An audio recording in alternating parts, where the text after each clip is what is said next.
you're seeking freedom in a revolution, oh, if you're seeking freedom, you won't find it there. For once the guns stop blazing, you'll find it amazing how the world can drag on just as before. If you're seeking freedom in a marble mansion, oh, if you're seeking freedom, you won't find it there. For even when it's sunny, you'll be counting money, keeping up that showcase, your face lined with care. And if you're seeking freedom on a throne of power, oh, if you're seeking freedom, you won't find it there. For though men all obey you, what if they betray you? Tense you'll be and waiting for foes everywhere.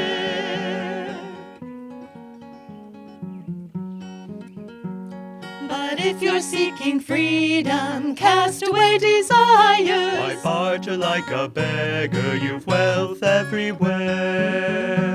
For never can you buy it, grasp and you deny it. Freedom can't be hoarded, it's free as the air.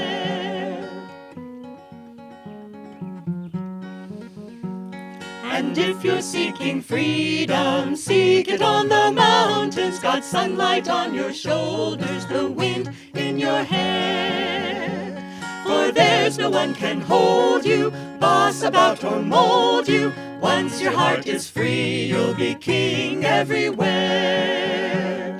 For there's no one can hold you, boss about or mold you. Once your heart is free, you'll be king everywhere.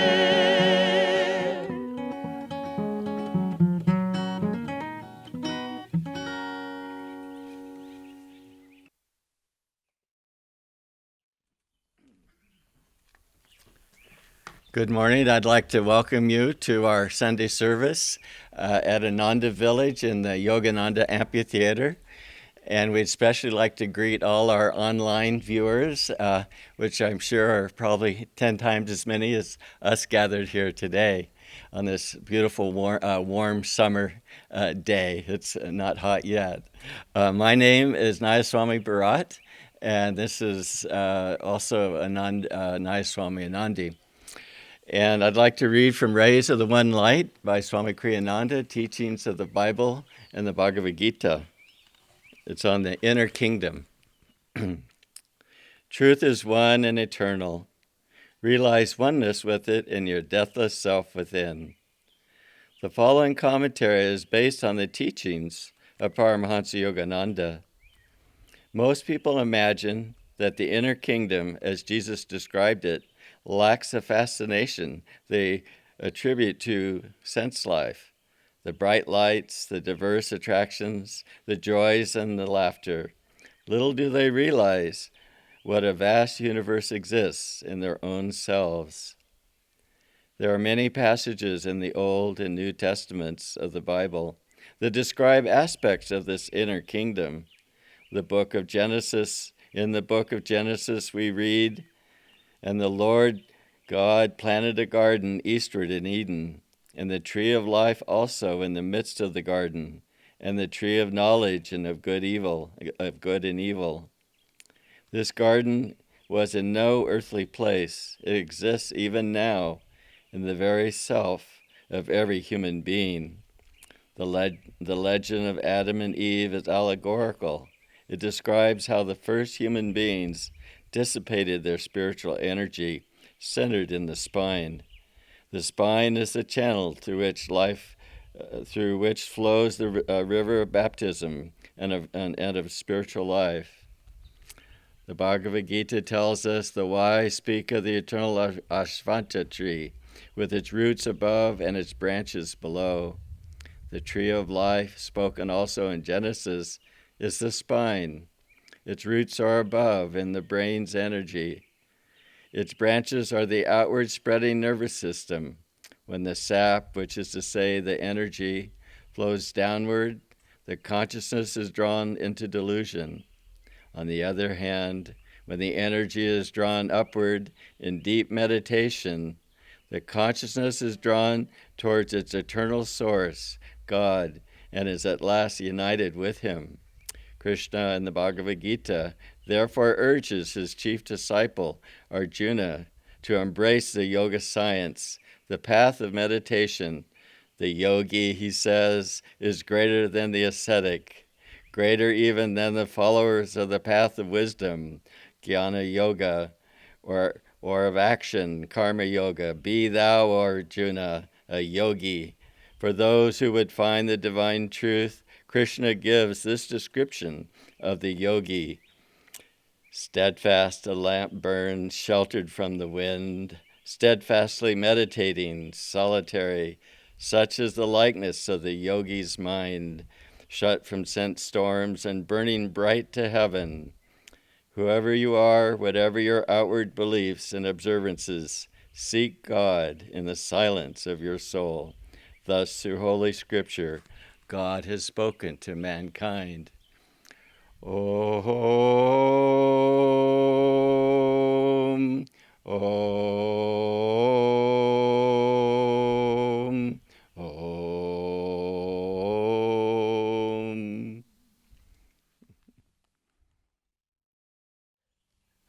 Good morning, everyone. I'd like to welcome you also.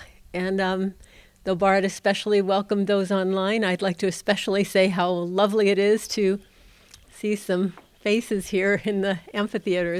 Thank you for coming. It's wonderful to have you here and to be here with you. I'll begin with reading from Whispers from Eternity. As you know, Yogananda's book of prayer demands. This demand is called Demand for Opening the Spiritual Eye to Find God in Everything. And what it says about this demand, at the bottom, it says, this demand especially should be repeated mentally with deep concentration until the prayer thought becomes fixed in your superconscious by the conviction born of deep faith.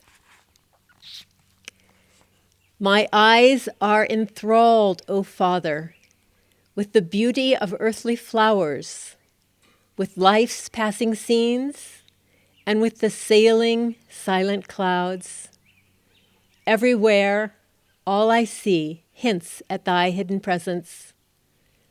Open that eye in me, which sees only thee. With that gaze, may I behold thee above, beneath, all around, within and outside me. Teach me in all things to see only thee. Open in me that eye which beholds everywhere thy hidden, but ever subtly reigning wonder.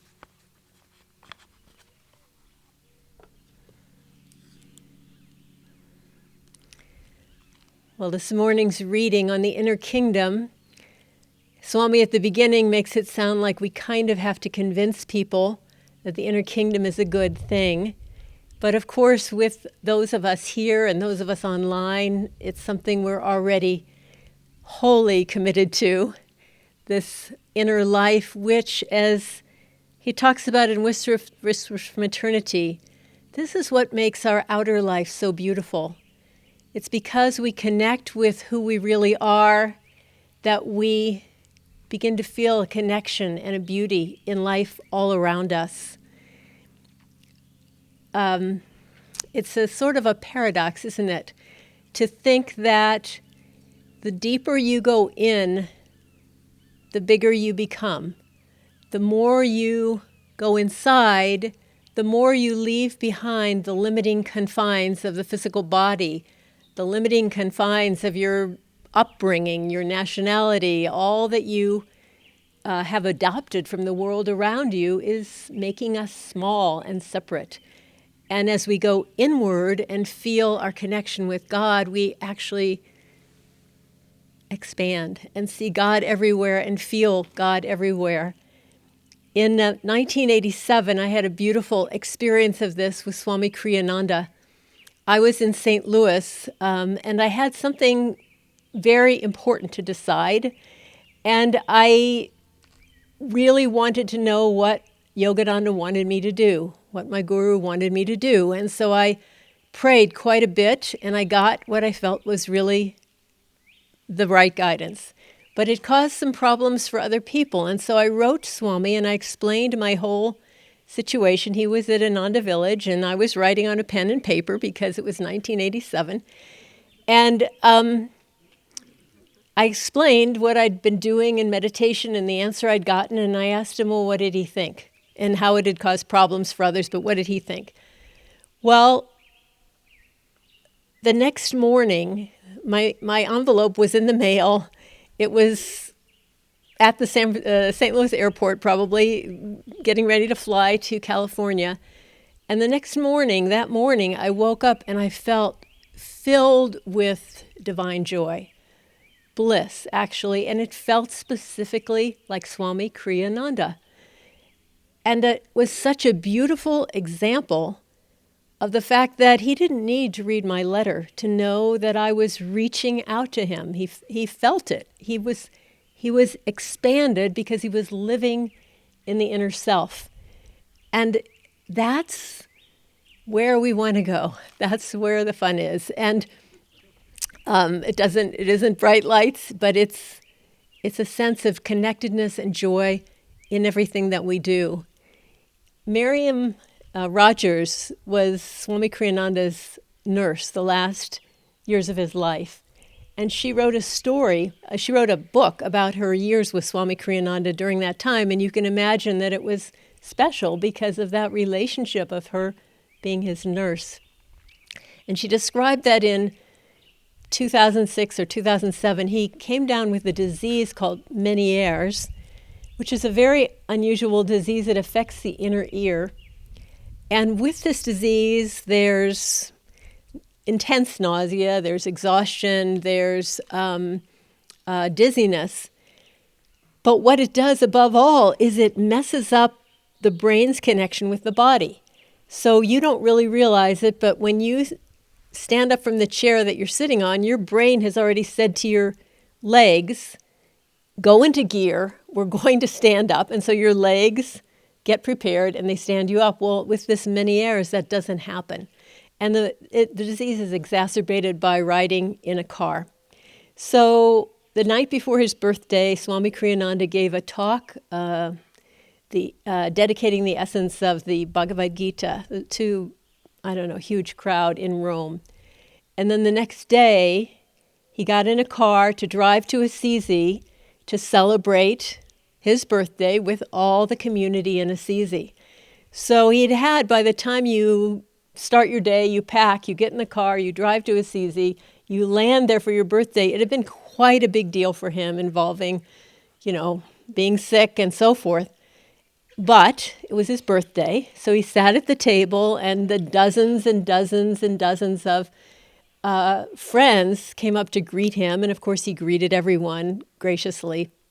But at a certain point, his body didn't really know how to sit up. So, he was having trouble even holding his head up to greet people. And at a certain point, he said he had to leave, and Jyotish was there, Sri Kartikeyan was there, and they each took one of his elbows, and they were basically holding all the weight of his body as they walked him to the car. And Miriam said it was the saddest thing she'd ever seen. His head was on his chest, his feet were behind his body. He wasn't like upright because he had this mess up in his brain. And so he was sort of dragged with the head down and so forth to the car, and terrible and pitiful and horrible. And then, of course, all the people from the birthday were out watching him to bless him going to the car. And then just before he got into the car, he turned and looked at the crowd, and he had this blissful smile on his face. His eyes had that amazing sparkle of bliss that we saw in his eyes sometimes. And she realized, and everyone realized, she said everyone began to weep because they thought, he's not his body. what looks so bad on the outside is not what's happening on the inside. He was able to live so completely in that inner place that all the various things that happened couldn't touch that bliss. So that's where we're trying to go, all of us. And we make little inroads. And I wanted to talk today about 3 of the main things that we know, but just to maybe pick them up and look at them again, of how we go into that inner kingdom, how to make that perpetual and not just temporary. But the key thing, one of the key things, all 3 of them are the key things, so you can't say one's more important than the other, but we have to look first at the techniques that Master brought to the West that I don't know about you, but in my life, the more I practice them and the more I share them with other people, the more amazed I am about what they do. Because he gave us specific techniques so that we change our identification from the body to the spine. So with the energization exercises, all we're doing is tensing the muscles, but we're focusing on this energy. And as we do it, we're more and more feeling ourselves as energy, less and less feeling ourselves as a sort of a lump of bones and flesh, but identifying with that energy. And then he gives us Hong Sa, watching the breath. And as we watch the breath, of course, we all are very into controlling things, aren't we? We think we're so in control, but when we watch the breath with Hong Sa, we're not controlling.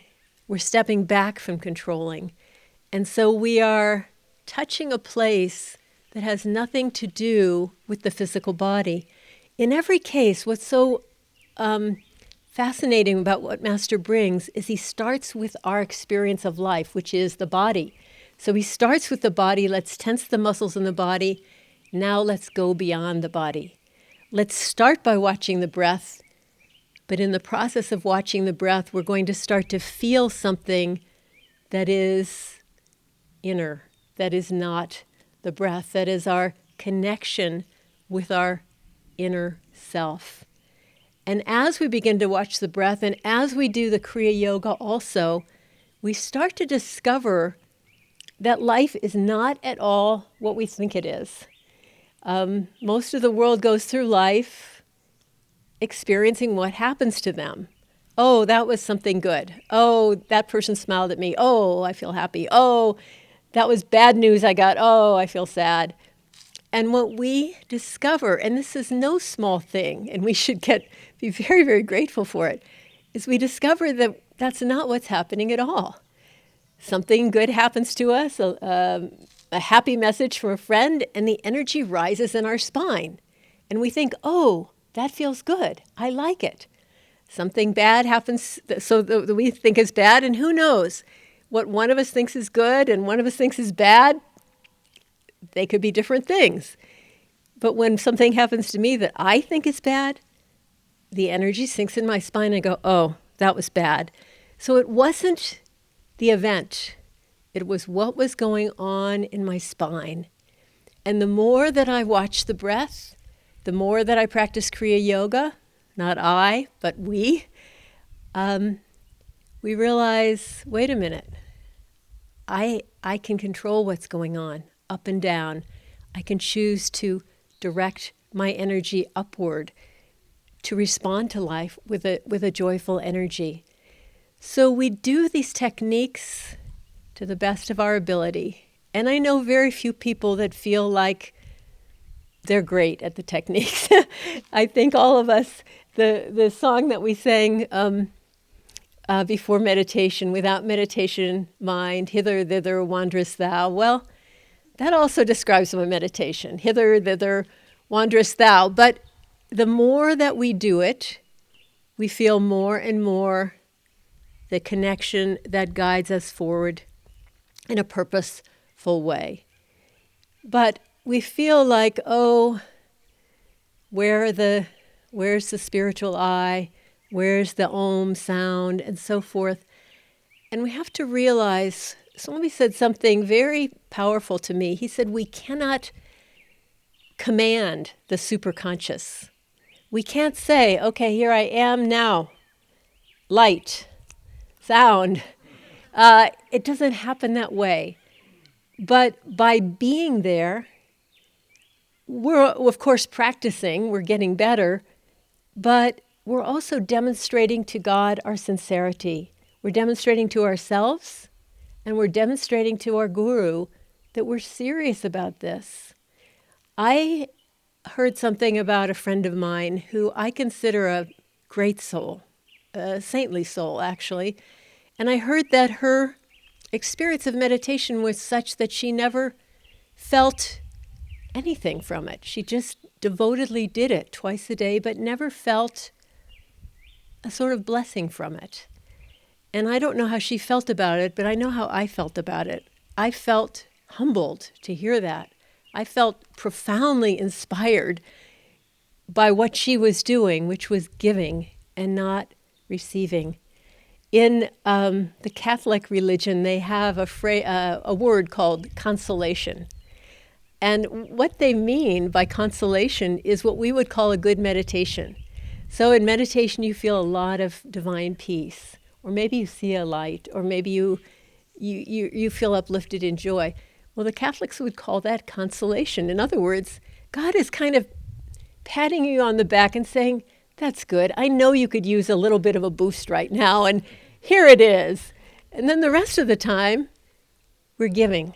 We're giving to God, and we're purifying our heart, and we're purifying our lives to go deeper into that place.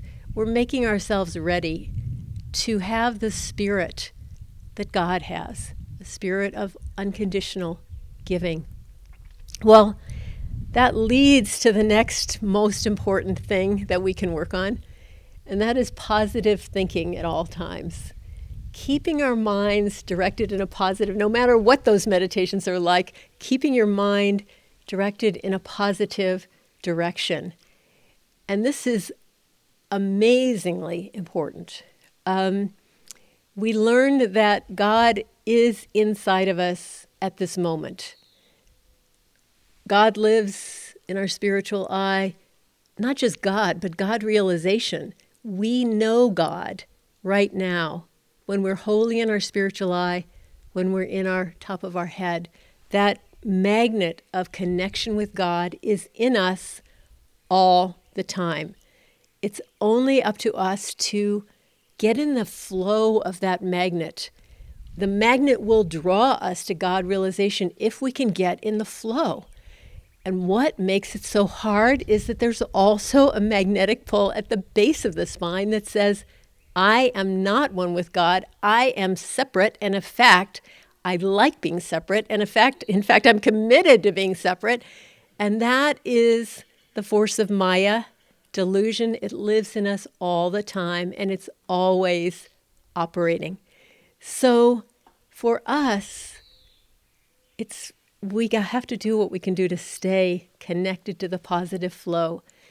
If you happen to watch the Warriors of Light prayers the week before this, our friends Arudra and Mahia gave the prayers. And Mahia told a story that many of us saw in Swami Kriyananda's life in more than one type of situation. But in this specific situation, there was a challenge that happened, and many of us here can sort of guess what it was. And each time it happened, Swami would say, well, this time there's going to become harmony. What I've just done is going to create harmony with these other people, and everything's going to be fine. But then it didn't. But then something else would come around, and then he would say, I think this article or this thing I'm doing, I think this is really going to create harmony. And each time it wouldn't. And each time he would come back and say, well, this one will. And one of our friends watched this a lot of times. And she said, Swami, you always say that this is going to create harmony, and it never does. Why do you not get the fact that this is not going to work. And Swami's not a naive person by any stretch of the imagination. And his response was powerful. He said, I cannot afford to think that way. I cannot afford to think that way. On the one hand, it was realistic. On the other hand, it was factual. On the other hand, it was the force of negativity. And the reason that Ananda exists is because, honestly, because of Swami's total positive connection with the presence of God within him. I think without that, with all the various things that happened, with all the various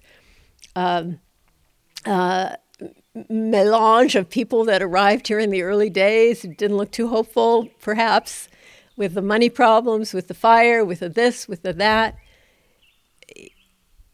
What was holding it? It was a commitment to positivity. And so for us, we have to know in ourselves, in our own lives, that every single thought we think has a magnetism. If we think a positive thought, it's going to magnetize us up. If we think a negative thought, it's going to magnetize us toward delusion. And we tend to be a little bit too interested in the facts, too interested in the little details and wanting to be honest and wanting to be, real. And really what we need to do is say, you know what, no matter what, I can keep directing my energy up. I can keep directing my energy toward positivity. I don't have to come up with thoughts necessarily, although positive thinking can help, definitely. But sometimes it's just a matter of saying, okay, wherever I am now, I'm going to try and direct my energy from here up. Even if it's this much up, it's up, because if it's up, it's not going down. And if it's not directed up, gravity is going to pull it down. So this holding on to this positive thought. I had a really wonderful experience of this a couple of weeks ago. Someone asked me to do something, and I thought, you know what? I just can't. I just can't do it. Right now, there's too much other things pulling on my mind, too many. In order to do this, I have to really focus. I just can't do it. And so I actually wrote, and I said, I really, think you should do it. I can't do it. And then I was getting ready to go to bed that night, and I just sat in the chair for a while with Master, and I thought, I asked you for freedom in this lifetime, and you just sent me an invitation, and I refused it. I rescind. I take back my refusal. I am willing. And I'm going to put my mind into that willing place. And I went to sleep and I just said, I don't know how this is going to happen, but I'm willing.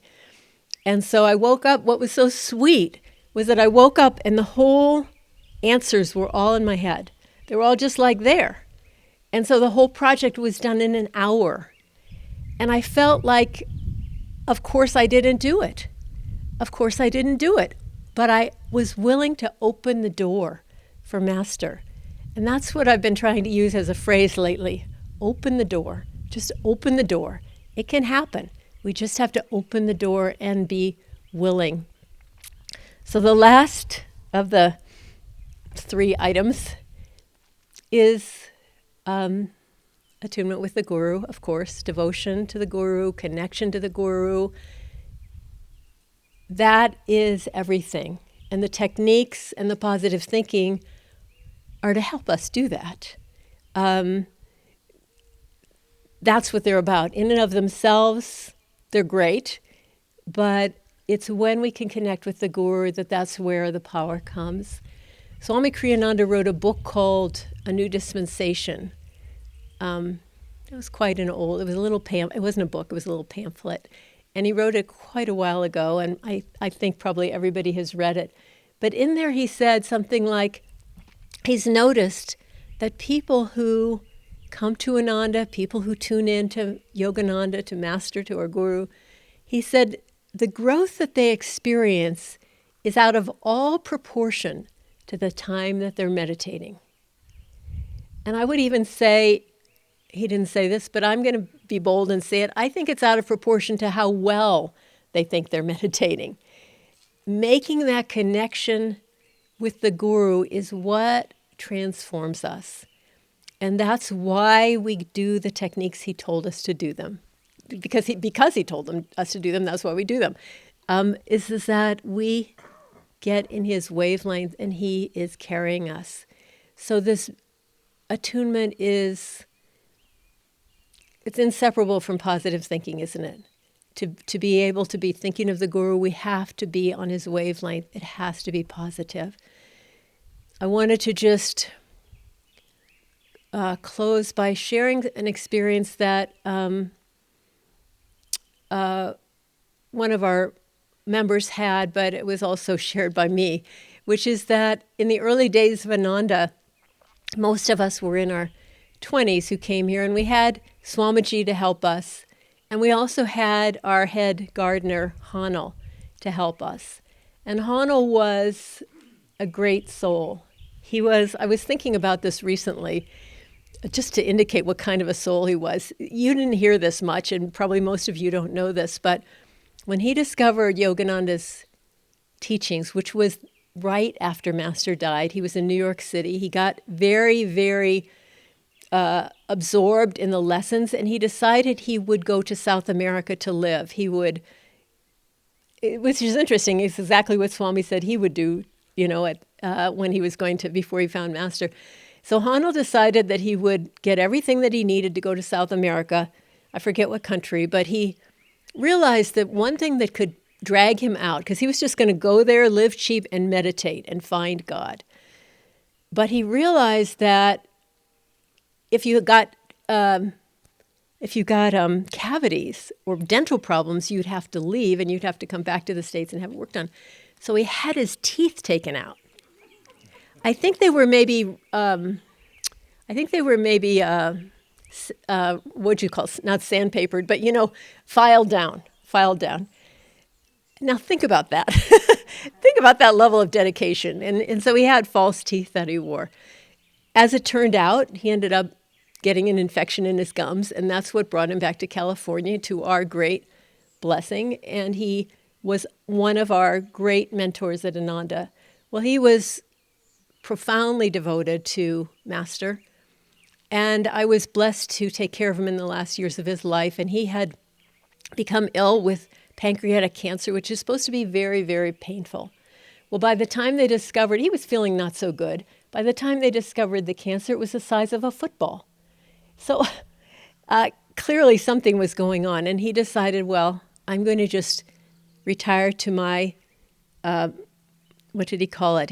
Basically, it was his altar. His altar was in his bedroom, his shrine. He called it his shrine. So by the time I went up to see him for the first time, he was lying in bed, sort of on a slant, and I went to hold his hand because this was a shocking piece of information. And I was going to be giving him energy, right? That wasn't what was happening. Master's blessings were flowing from him to me. Just a little wave. And I said, Hanel, can you feel that? And he said, oh, yes. As I lie here, I feel Master's vibrations flowing into me.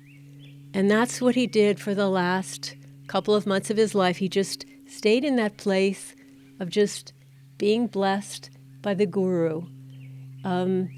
Pancreatic cancer, as I said, is supposed to be painful. So every night, Hanel would ask me to give him either 1 or 2 Tylenol, so that to help him sleep. But he didn't want to interfere with his mind in any way because he wanted to stay connected to the Guru.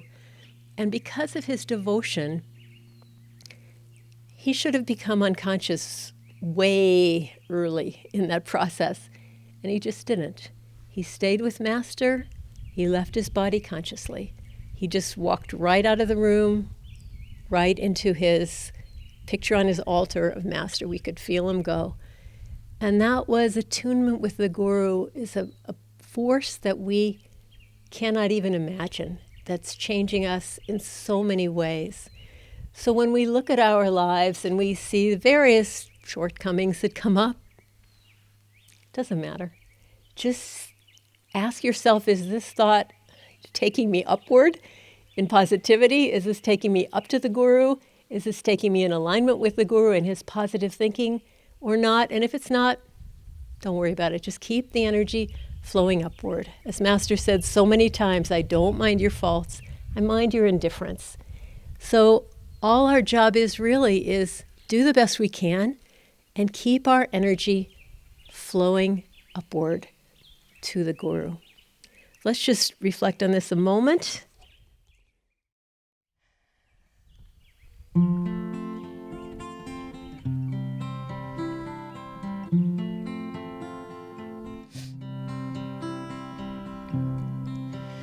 Keep calling him, keep calling him, keep calling him.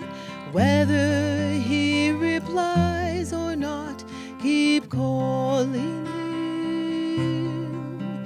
In the temple of unceasing prayer, believe that he's approaching there, and call to him, keep calling him. Thou dost know I'm praying, Lord, you know I love no other. I'll speak not nor ask when to expect from you an answer. You know my heart. I'll call to thee again. Keep calling him, keep calling him. Whether he replies or not, keep calling him. In the center of my heart, I have a mystic throne for thee. The candles of my joys are dimly burning now in hope, awaiting thy coming, though it be eternity.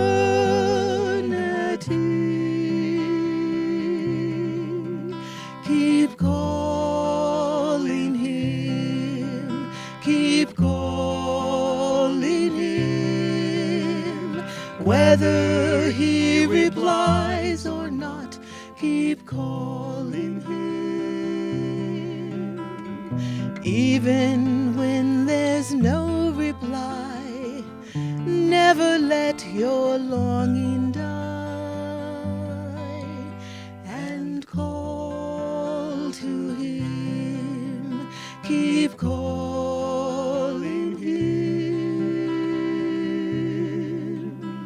Remain persistent, undepressed, through dark and seeming silence.